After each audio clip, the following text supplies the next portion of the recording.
Welcome to the program. It was another difficult week for the government after responding to public pressure and announcing a suspension of the live cattle trade to Indonesia. It was criticised by some for going too far, leaving farmers high and dry and thousands of cattle in limbo. The government was also under pressure over its plans to export asylum seekers to Malaysia, with some on its own backbench, worried about children being sent to a country with a questionable human rights record.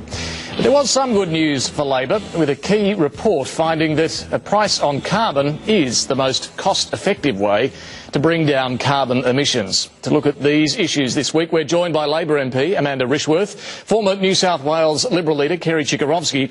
Cass Wilkinson is an author, commentator and former Labor staffer, and Liberal MP Paul Fletcher.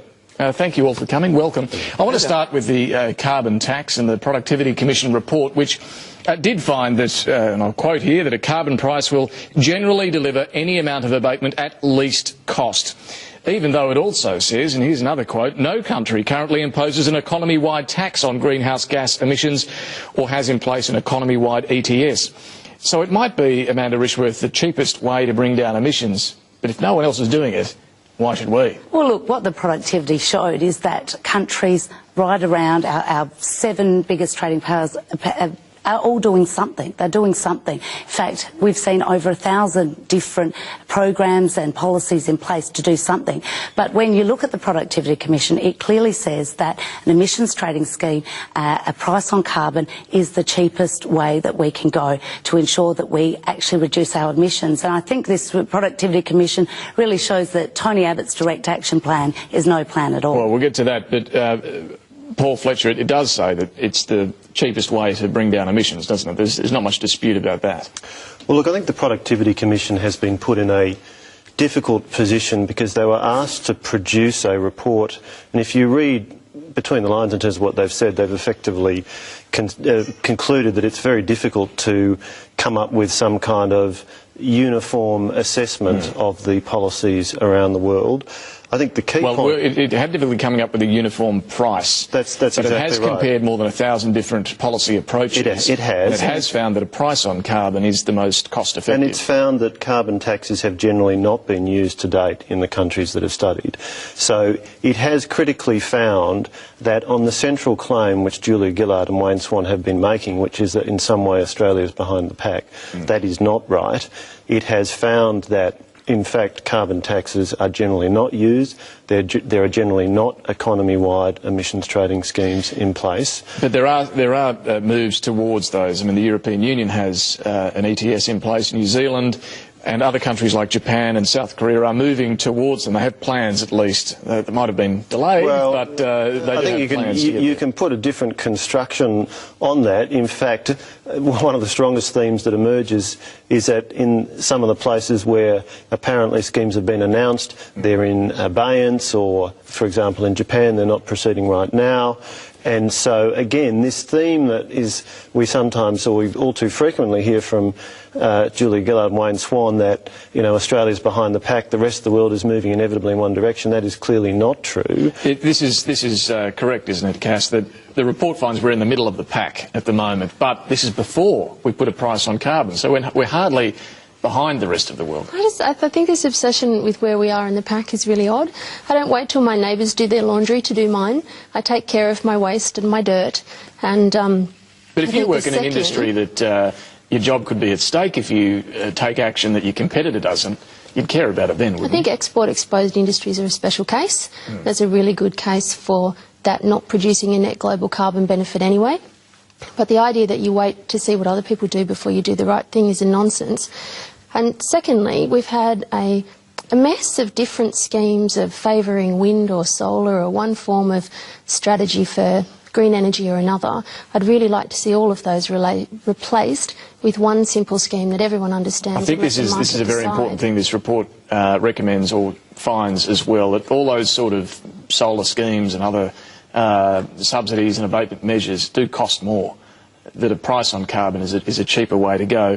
Kerry Chikarovsky, was there anything in this report that told you perhaps a price on carbon is a good idea? Well, I think what I thought about the report was the countries that weren't included.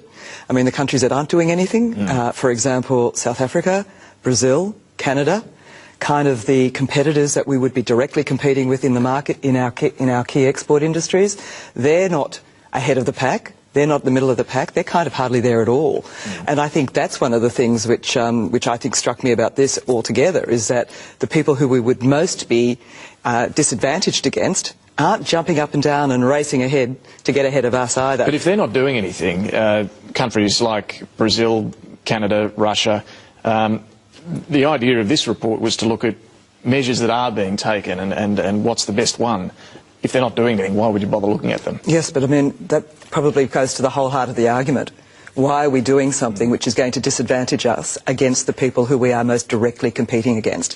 Which is kind of what, to be perfectly blunt, the opposition has been saying now for some considerable period of time. Is this a fair point, Amanda Richworth, that it's all well and good to look at what our trading partners are doing, but it's more important to look at what our competitors are doing, the ones that we compete with for LNG sales, coal sales and other resources? Well, look, I think what's really important is to look at what our trading partners... This Productivity Commission report couldn't look at all the countries around the world. But what about our competitors, like Canada, like Brazil? Well, look, what this showed is that we are middle of the pack in terms of our biggest trading partners.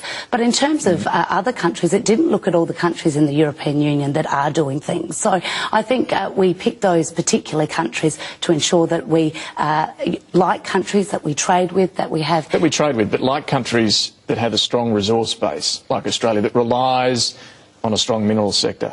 Well, look, I think it is important that if we are an industrialised country, a developed country, that we make sure that we're competitive with other countries like us, because if we're not, then we will get left behind. The industries that the industries of the future will not be able to keep up. And I think it is an important point that Wayne Swan makes, and that is, if we don't put something in place, we will be left behind and we won't be generating the jobs of the future. But how can we be left behind if, as this report shows, we're about equivalent with China and the US.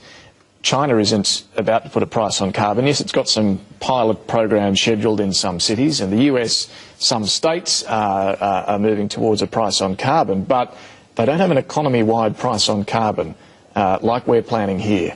Well, look, what the Productivity Commission showed was a snapshot in time. But as you said, the countries are moving. We're looking at China already doing emissions trading schemes in some cities and provinces. We're looking at the US bringing it in. If we don't look at moving towards a price on carbon, we will be left behind, because the globe is moving. And I would disagree with what Paul said, is that this report somehow showed that, you know, we are doing a lot. It showed that other countries, there is global movement on this issue, and we do risk being left behind and being a clunky economy that doesn't adapt for the future, and that's why it's so important.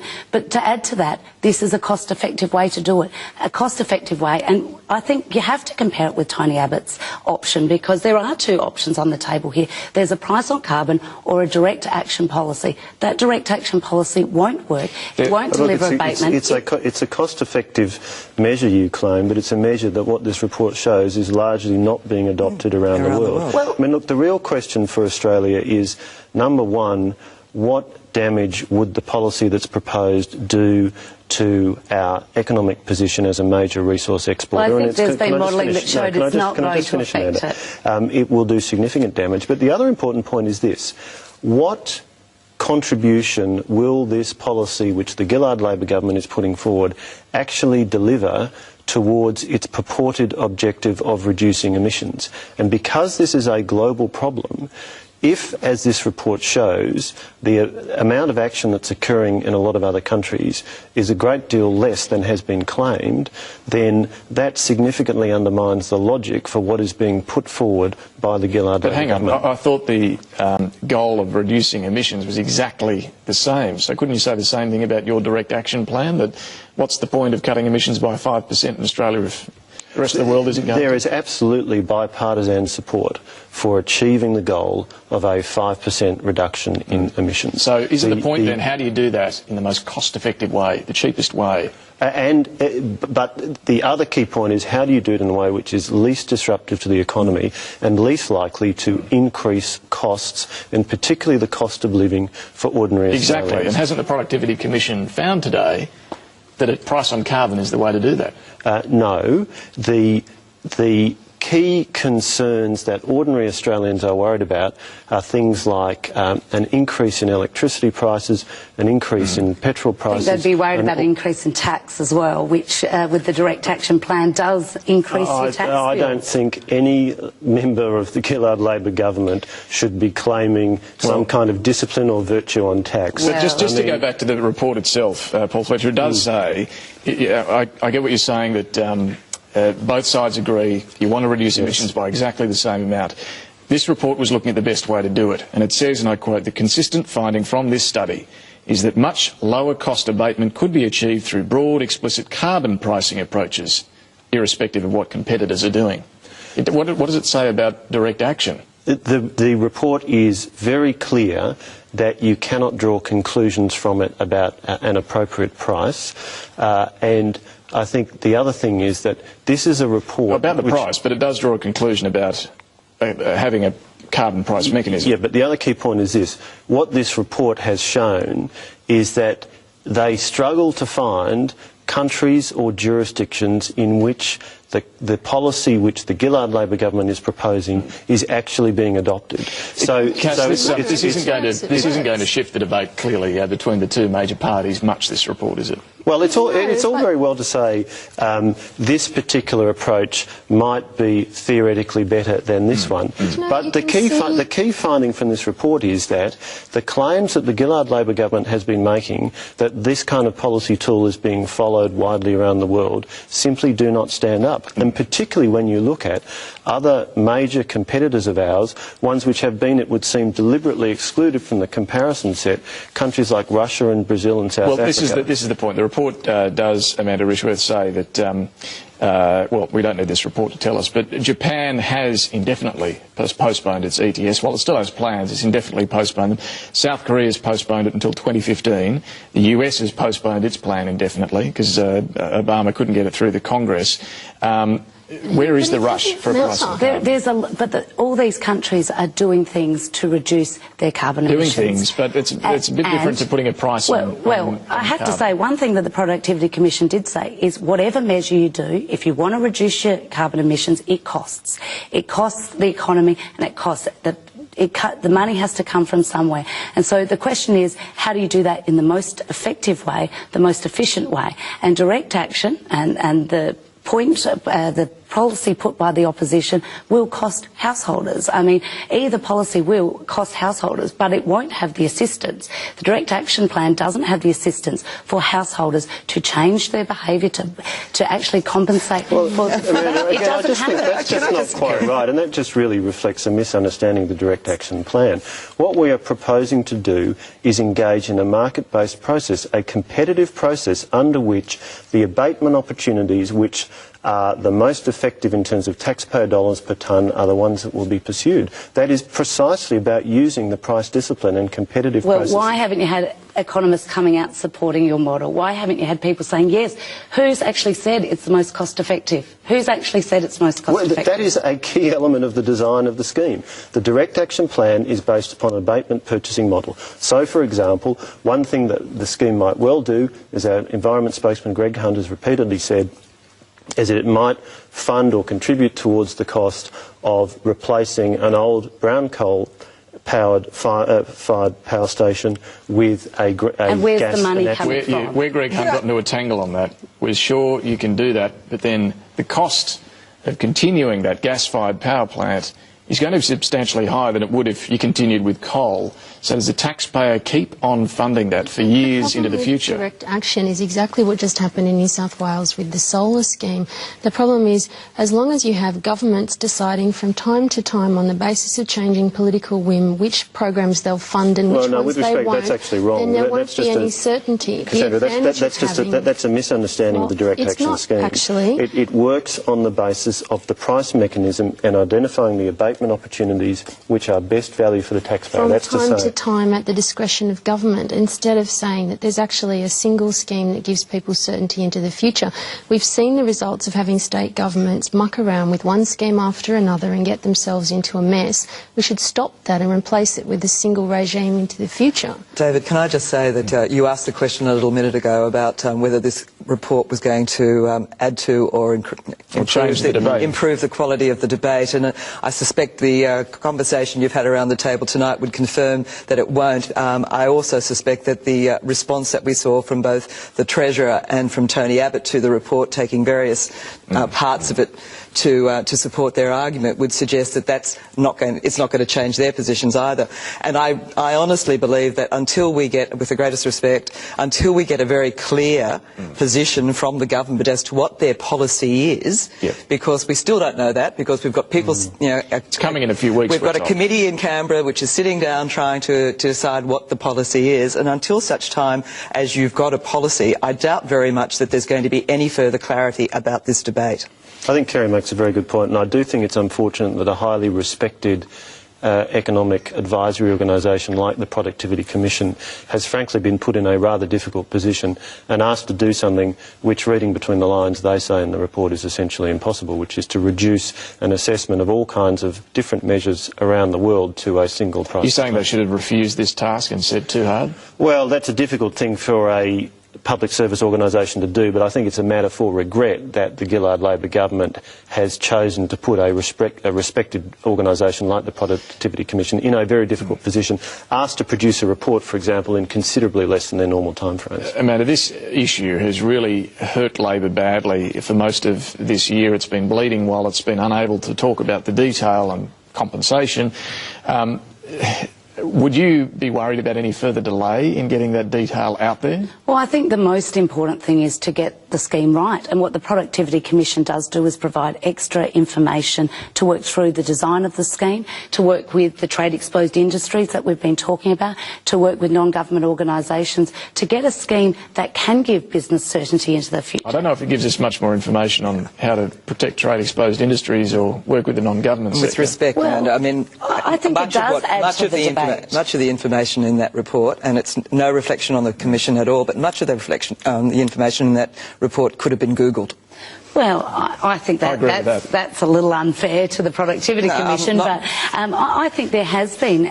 It is one of the key research skills in today's modern world to know what you get from Google you can believe and what you don't believe. That's right. We'll have to give them the credit. You do need to learn that at school. But I do think it does add to, including the Treasury modelling that's recently come out, to really, I guess... Sorry, the Treasury modelling's come out, has it? Well, the Treasury modelling has been... no, I haven't seen it. But the Treasury modelling that's been flagged by the Treasurer. Well, where is it? Where is it, with respect? I mean, the Treasurer said it shows that the economy is going to be okay, that it'll grow by the same amount roughly, just a little bit less with a carbon tax than but why can't we see it? Well, the Treasurer has made clear that he will make that available. In fact, the pages and pages of... Why go to the press club and talk about it if you're not prepared to release it? What's the point in that? What he's been clear about is flagging some of these issues, because there has been a scare campaign, a lot of misinformation out there, flagging these issues. You'd kill that scare campaign if you put the modelling out there, which showed what the carbon price is that it's modelled on, and well, we know that it's a $20 starting price, but where it heads to,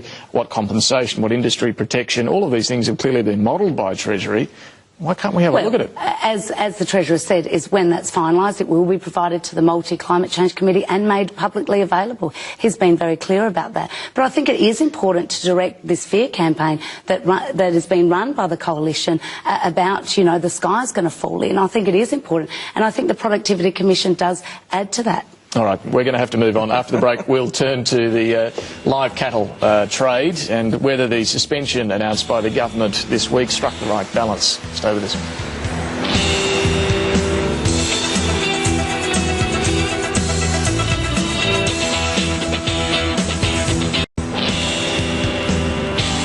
Welcome back. We're joined this week by Labor MP Amanda Rishworth, Kerry Chikarovsky, former New South Wales Liberal leader, author and commentator Cass Wilkinson, and Liberal MP Paul Fletcher. I want to turn to the live cattle trade and the government's announcement this week of a suspension on all exports to Indonesia for up to 6 months at this stage. Follows, of course, the shocking footage that everyone's seen of cattle in a number of abattoirs in Indonesia and the appalling treatment.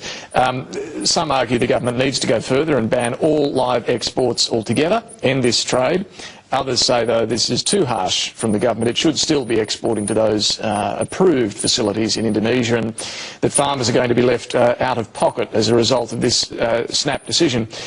Amanda Rishworth, where do you stand on this? A number of your colleagues think there should be a ban on all live exports. Would you agree? Well, look, I think the government struck the right balance here, because I think it was awful footage. I think anyone was absolutely shocked by that. And so after, public outcry, I think it was the right move to ban immediately the 11 abattoirs. But would you support a further move to ban all live exports? Well, no, I think there is a option for a sustainable live export industry into the future, but we can't do that when you don't have the assurances that animal welfare is not being taken into consideration. And I understand that the Minister and the government couldn't get those assurances about other abattoirs in Indonesia, so I think it is the right move to go in and ban exports temporarily to Indonesia, because I think without those assurances there isn't a long-term sustainable livestock export. Cass, what do you think? Is this the right balance? I think if you're a pig or a chicken this week, you would have been very confused. I think that the selective outrage that we've experienced over live cattle exports, and certainly the footage was shocking, but holding up the business and livelihoods of the cattle industry because one small part of the animal welfare consequences of meat production has been exposed, I just think it's really inconsistent. I mean, if you look at factory farming of sheep, caged hens, the living conditions of hens are really bad. If a television program exposed footage of how some of these animals you're talking about are slaughtered here in Australia, we would see a public backlash. Periodically they do, and the fact is that a lot of us, I certainly do, buy free-range chicken and, whatever kind of cruelty-free products they can, but that's more expensive. A lot of people are not ready to pay the additional prices of having free-range, cruelty-free farming. You see some of the major Coles and Woolworths now looking at having free-range pigs as well as free-range eggs. This will change over time, but it comes at a cost, and I think that to risk the livelihoods of those cattle farmers who, as of this morning, weren't promised any compensation to make up for this government giving in on some random moral outrage. I just think it's not fair for the industry. Paul? The footage was completely shocking, and I think that's been a overwhelming response on that point. I've certainly been struck by the very large number of emails that have come into my office, and I think all parliamentarians have experienced that. I think, though, the issue has been quite badly mishandled by the Gillard Labor government.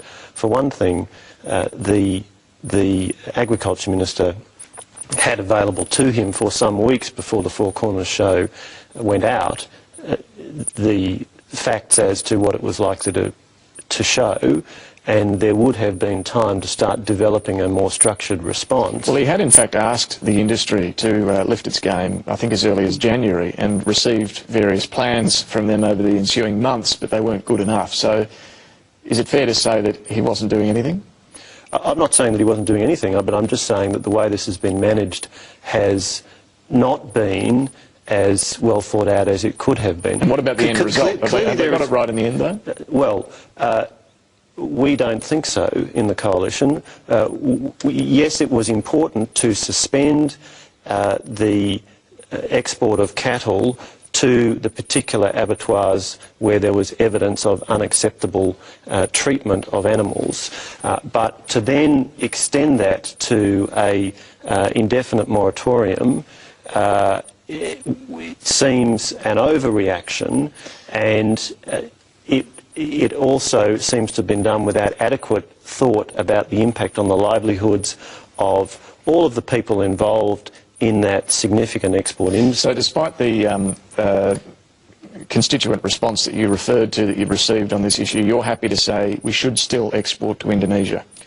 I certainly believe that what we ought to aim to do is to have a live export trade to Indonesia and to other countries which meets acceptable standards of animal welfare.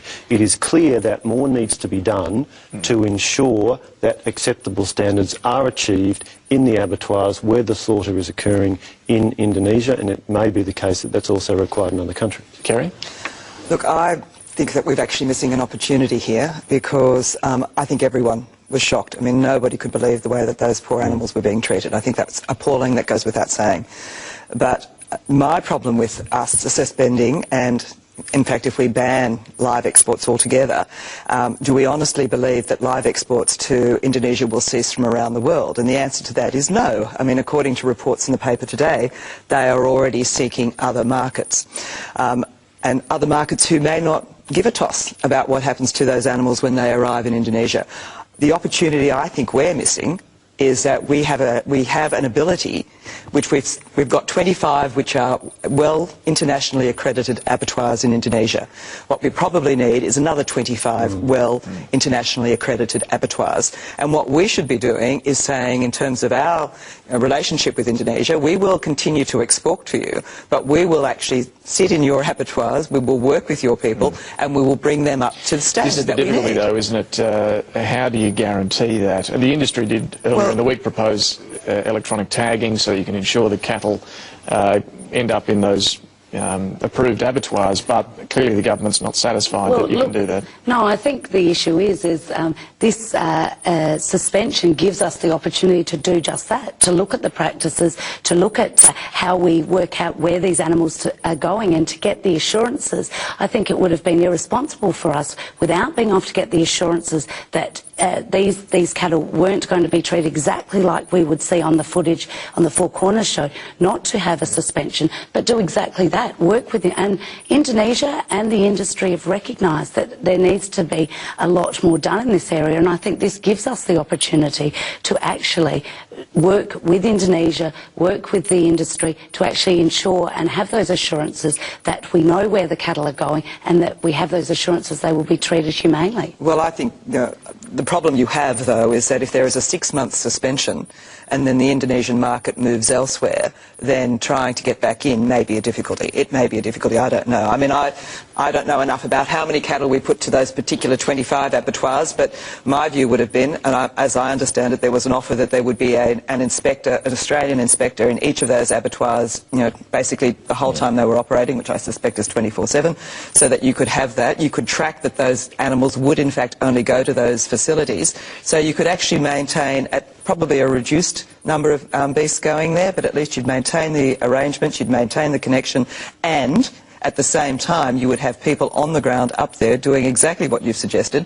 because if we pull out, if we are not there, we have no ability to influence change. But you're not saying we'd never be able to get back into the market, because clearly we're a pretty good option for Indonesia to fill some of that market. We're the closest country to them. We have cattle that are best in the world, which means there's going to be a market there for them. But it means that we have, I would have thought, the greatest ability of any country in the world to influence change, because if they start to, and they, as I said, reports today that they're looking elsewhere in the world, India, for example, which is relatively close, I'm told they're looking there, other parts of the world, if we actually vacate the field to those people, to those countries, then they may turn around and say, well, basically, we don't need you anymore. We really should ask, what is it that you would want to see a government doing in these circumstances? What you'd want to see is a government with a plan, a government showing leadership, and where the industry has not been able to achieve acceptable outcomes, getting involved. Well, I think that's exactly what we're seeing. Well, that's exactly what we're seeing, actually. Amanda, I think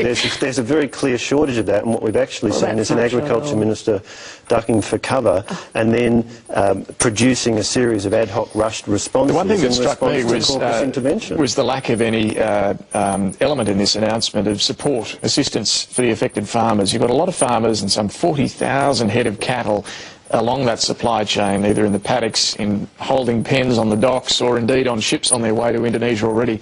And now a big question mark. They're in limbo, and these farmers, particularly the small family operators, are going to be out of pocket quite significantly. Well, look, the government and the department is having conversations with the industry about what this means, and there'll be continuing conversations with the industry and about with those farmers. But we've got to keep in mind that there were many farmers that were shocked by what was happening, and do we then not in all of the places that they've stopped supply to? That's the point.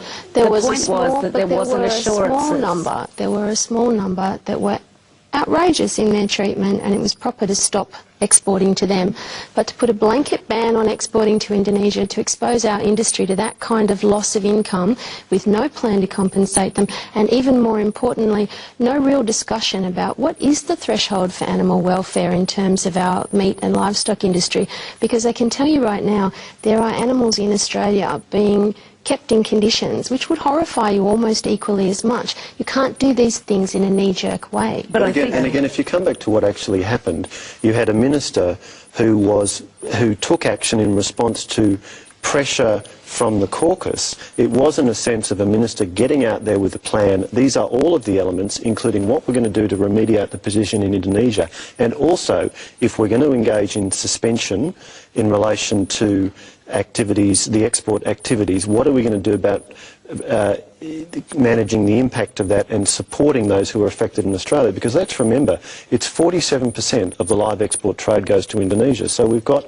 a minister who has effectively turned off half of an entire industry, and there appears to be at the moment no plan to deal with the impact. And at a time when the industry is probably having one of its best seasons ever in terms of the cattle, the quality of the cattle, the fact that they can actually feed them. And what do you do with them now? And what are you going to do with them now? There have been reports of people getting offers from other markets, but I think the point that you made, Cass, is that there was a small group. Well, the minister couldn't get assurances that it was just these 11 abattoirs. And so how do you then say, well, if we can't get assurances, if we can't be sure about... But you can have assurances about the 25 that they're going to. If you can't get assurances about that, you have to act. But that's but you can get, the government doesn't seek assurances about every business's customers. I think with the evidence that was shown on Four Corners, I think that in good conscience we needed to seek assurances that this wasn't happening. But you do have assurances about those Class A and Class B facilities in Indonesia, and if you do have an animal welfare officer stationed there, you do have an assurance that they're going to be treated in a similar way, at least in the Class A facilities, as they would be here. You couldn't be sure where the cattle were going. You couldn't be sure where the cattle were going, and I think this does give us an opportunity to sit down, and I disagree respectfully with your point about the fact that we have no influence now in actually getting Indonesia to change their practices. This temporary suspension will allow us to sit down with Indonesia, with the industry, and actually work on an appropriate level of acceptance to ensure that the cattle are being treated in a humane way, and it does give us the opportunity to do that. To Cass's point, though, does this have wider ramifications for people thinking about animal welfare and not just how they're treated in abattoirs in Indonesia, but indeed things like battery chickens and the way meat is processed here in Australia? Does it have that? Is it going to trigger a bit of a rethink on this? Well, I think we've gone through over the last couple of decades. There's been quite substantial improvement in the treatment of particularly of mass-produced meat, whether it's feedlots or pigs, as in a lot more pigs are now being bred on grass and straw. So there has been, I think, quite a recognition within this country that we needed to change a lot of the ways in which we were producing meat. Whether this then has another Four Corners report on how good it is. You check the animal welfare websites now, and they're all saying this is the first victory. Next we do sheep, next we do pigs, next we're going to reset the standards for all of these industries. And I'm not suggesting that over time that's not a bad thing, but most of our changes so far here have been consumer driven, and I think that's the more effective way to do it. And the problem for these people caught in the middle right now is no one's suggesting they be compensated, and they're right there on the front line of what's actually a much larger policy consideration.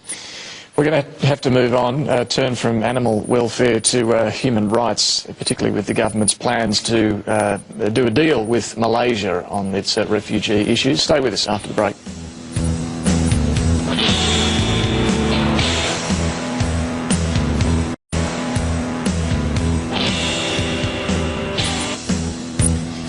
Welcome back. We're joined this week by Labor MP Amanda Rishworth, former New South Wales Liberal leader Kerry Chikarovski, author and commentator, and former Labor staffer Cass Wilkinson, and Liberal MP Paul Fletcher. I want to turn to the asylum seeker issue and the government's proposed deal with Malaysia, which is still to be signed, but we keep getting told it will be in the coming days. Initially, the government said these asylum seekers, the 800 who are sent to Malaysia, wouldn't get preferential treatment, but Amanda Rishworth, it now appears they will, that they won't be treated the same as other asylum seekers in Malaysia. Is that right? Well, look, what the government and what the agreement signed between the Prime Ministers of both countries made it clear that... hasn't been signed yet. Well, the Memorandum of Understanding has been signed, right. and that did clearly state that people that were sent as part of this agreement would be treated with dignity and respect and would have their human rights recognised, especially under the... Can I just clear up, does that mean they're going to be caned or not? Because it all comes down to these pictures that are awful of asylum seekers getting hit with a cane. Well, are they going to get that or not? Well, look, clearly what the agreement said is whether or not their human rights will be respected, and the agreement clearly will have their human rights being respected. Does that mean they get caned or not? Well, look, obviously the details will be in the final agreement and they will be worked through, but the clear principle of this agreement is that they get treated with dignity and respect. Minister Bowen has indicated that they will be processed and then be living in the community. This is another issue where Labor backbenchers have been concerned about the human rights issues, and indeed the idea of sending unaccompanied children to Malaysia as part of this. What do you think about that? Would you be comfortable with that? Well, look, in the agreement, Minister Bowen has already said that there will be case-by-case vulnerabilities recognised as part of this. Some unaccompanied kids will go there. Well, there will be some, and I think the reason for that, I am comfortable with that, and the reason why I'm comfortable with that is because we don't want children getting on boats. We don't want children getting on boats. We don't want it to look like, if I put it, person saying, if I put my child on a boat and to take that dangerous voyage, they may end up in a very difficult circumstance. So we need to stop children getting on boats. Cass, is that a fair enough argument, or is it a straw man? No, I don't agree with it at all. I think Chris is a profoundly well-motivated person. Chris Bowen? Yeah, he's a very good guy, but I also think he's completely wrong. I think we're judging choices that have been made by other people that we can't possibly understand, and whether they go to Malaysia or whether they go to Villawood or whether they go to Nauru, they will still get on boats because either their parents have made a decision that it's that bad, that it's worth the risk, in which case they belong here, or their parents are horrible and have decided to trade their child's safety for a shot at jumping the queue, in which case that kid belongs here and not with them. But I think the mistake that's being made too is that Malaysia's not the only place you can send them without allowing them to come straight here. You don't have to send them under the jurisdiction of a country with an abysmal human rights record. You can, and oh my God, I nearly want to wash my mouth out to say it, but you can resuscitate offshore processing or Australian processing that is subject to Australian law. Talking about Nauru and Manus Island in Papua New Guinea, you think that would be better? As is Robert Mann, as are many people now. Because they would be Australian operating. We had control over that circumstance. We had our laws apply to people whose welfare we were concerned. But not only our laws. I mean, under Nauru, my understanding is that people were well-fed, well-housed, educated, had healthcare services. They weren't walking around with name tags or which singled them out as being different. Yeah, well, I wasn't going to say it, but I mean, I just find this whole concept, because I understand, some of the stuff we're hearing today is that they will be named, have a tag saying, I'm a potentially Australian citizen here. And so my problem with that is, if these people are in a general community in a refugee camp in Malaysia and they're singled out because of their special status, I can't imagine that's going to go down really well with everybody else in that refugee camp. I mean, why are you getting treated differently to us? Well, David, I mean, the fundamental problem here is that this is a deeply ill-thought-through policy. There's a very simple solution. The Prime Minister should pick up the phone and call the President of Nauru. There is an Australian-funded detention centre there. It is available for use. It's not open at the moment. We would have the capacity to guarantee all of the things that Kerry has talked about, the food that's provided, the circumstances in which people live. They would be free to travel around the entire island, as was the case previously. And it really is very interesting, the wide range of people who are now saying that would be a materially better option why in is it terms such of a bad respecting idea? the human rights of the individuals. Why is Nauru One thing a I no-go have to area? say is that one group that hasn't supported Nauru is the UNHCR, and they have been involved in the process. And the question that the coalition hasn't asked... But have they been asked whether they would support Nauru, or have they only been asked whether they would support Malaysia? They have been clear that Nauru is a poor option. They have said that, stated that in the past on numerous occasions. And the reason why they've stated that is because there was no oversight by the UNHCR when it came to Nauru. When it came to Nauru, there were people languishing there for up to 5 years. But on that point, if there's Australian oversight, if it's an Australian government overseen facility, why is that worse than a UNHCR oversight? I mean, there's a couple of points with this. The Nauru solution did not stop the people smuggling model. It did not break the people smuggling model. What we want to do is not have people get on boats. What we saw with Nauru is that people ended up coming to Australia. What parallel universe are you living in? The Howard government dramatically reduced the number of people who arrived by boat. Since the Malaysian solution has been announced, nearly 300 people have arrived by boat just in that period of 1 month. We want to send a clear message to those people coming here by boat that it will not guarantee you settlement in Australia. How will using Nauru not achieve sending a clear message? What happened, it is not a regional solution, and what happened with Nauru, if you're honest, is that everyone ended up coming here. Everyone that was on Nauru, but they had a lot of pain. It's like everyone ended up coming here. Well, the majority. A small number of people ended up coming here. A very small number of people came here. The majority ended up from Nauru. There just aren't that many people getting on boats, and what really upsets me in this is that every time Labor bangs on about the necessity of a Malaysian solution, we are giving in to the argument that the Liberals ran successfully, that this is a major problem. It's just not.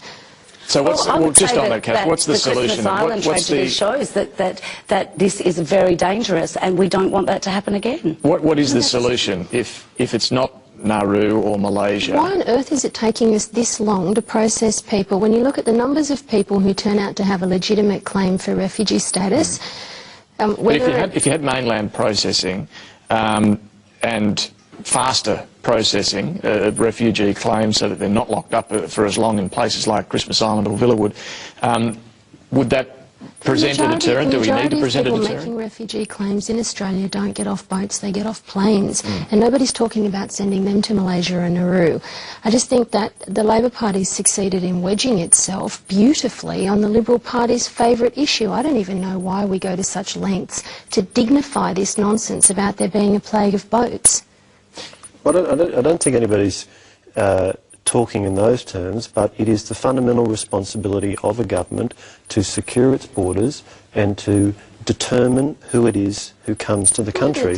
And we are simply saying that the policy that the present government is pursuing, purportedly in pursuit of those ends, is ineffective, and they ought to return to a policy that was effective, and they ought to pick up the phone and call the President of Nauru. And one of the principal objections to Nauru, which the Prime Minister repeated often, was that, of course, it wasn't a signatory to all the appropriate treaties, that we couldn't go back there. Well, neither's Malaysia. Well, we are working with the UNHCR to oversee this as an agreement, and let's not forget that we are taking and increasing our humanitarian intake from Malaysia, from people that have been waiting a long time. And which kind of undermines the point you were making earlier. Your central criticism in Nauru was that most of the people ended up back here. Now, in reality, most of those who were found to be refugees ended up back here, 70-odd% or perhaps more. But most of those who were sent to Nauru didn't actually come to Australia. A lot of them were rejected on their refugee claims. But either way, with Malaysia, the 800 you sent there, you're taking back 4,000. So this argument that Nauru would see most of them come here, with Malaysia you're going to see 5 times as many coming here. But we are working as a region, as part of the region. Nauru wasn't part of a regional solution. We are working as a region with our partners in Malaysia and with our international partners with the UNHCR. There's another important point here. There is a total allocation each year for the number of people who get humanitarian visas. So unless you are arguing that that for some reason people from one part of the world are more deserving than another, if they meet the criteria, then they'll come to Australia under the annual quota for those humanitarian. But my understanding is this is on top of the annual quota. Yeah, the 4,000 is on top of the annual quota, and that was part of the agreement. But what we don't want people is to take that treacherous journey by boat. I think we need to deter that. Well, I think we are in agreement about that. And that is why we believe, what is the most effective we believe this policy is a very effective policy. And if it wasn't such an effective policy, why did Scott Morrison suggest this type of policy, but to send people to Iran? I mean, you know, in terms of humanitarian outcomes there and how much we'd have control over there, I don't think it would be a lot, but this was his policy, this was his idea, and now the coalition is shunning it. So let me understand this. Your rationale for the Malaysian solution is, you say that because it was put forward by Scott Morrison, it's a good idea. No, that's not what I'm saying. What Scott is in fact saying, what Tony Abbott is saying, is that there is a well-established and successful policy which the coalition followed in government, and if that policy is available again... Tony Abbott's planning to go there on the weekend to have a look at Nauru. Why does he need to do that for anything other than political reasons? Well, to confirm that the facility there is workable. You've just stated emphatically it is. So why does he need And to also he told Julia just to pick up the phone. Tony could do that.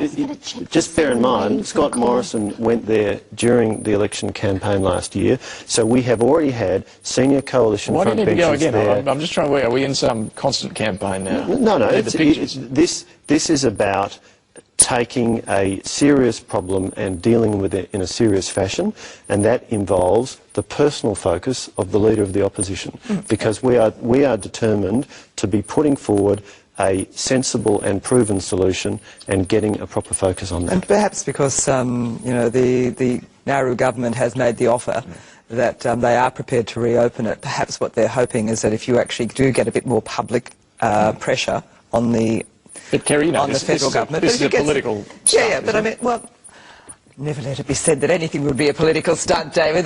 Politicians, how do you think they fill their days? But anyway, but in terms of public pressure on the government, certainly to have the pictures there, certainly to have Tony sitting down and to be seen with the appropriate officials in the Nauru government saying, yes, we would like to do this, yes, we could help you, yes, we want to do this, that must put further pressure on the government. You've mentioned earlier that you've got all these people now coming out, people who were so totally opposed to the Nauru solution, in Australia saying, look, we would rather people go to Nauru than to Malaysia.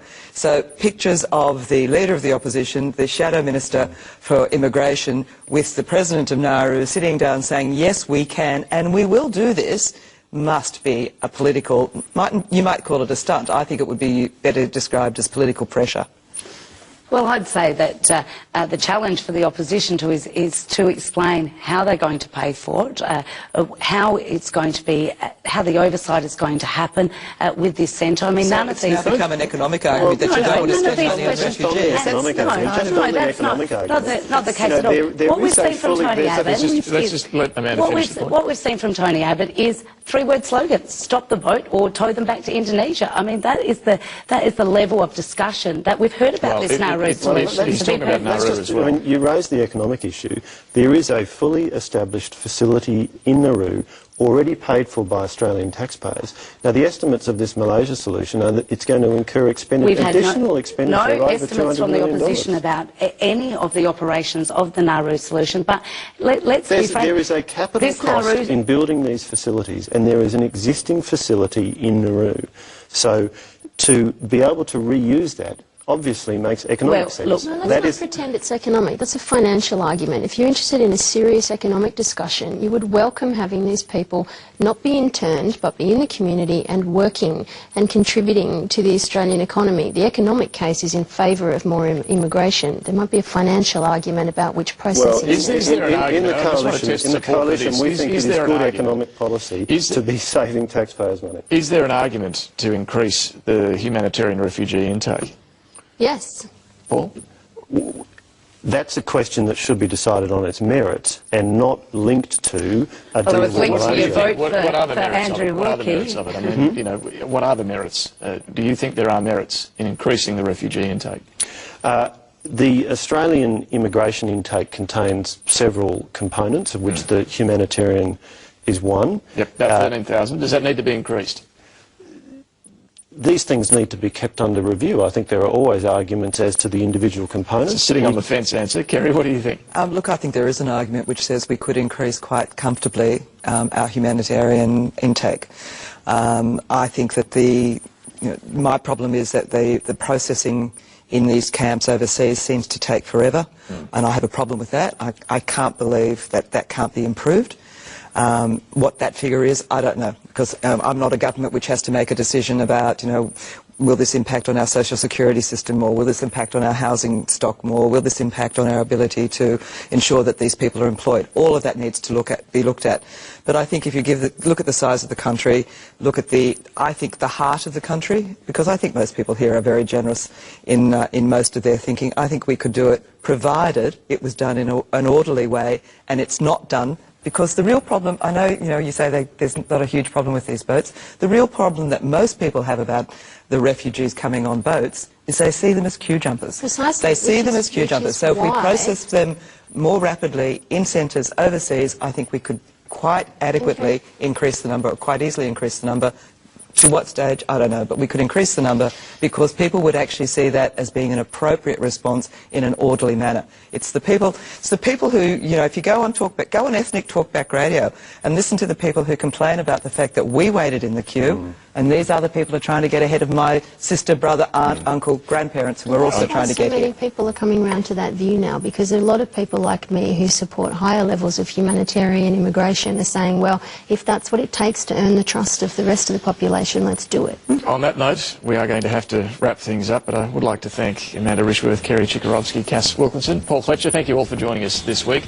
Thank you for joining us. We'll be back same time next week. I'm David Spears. Talk to you then.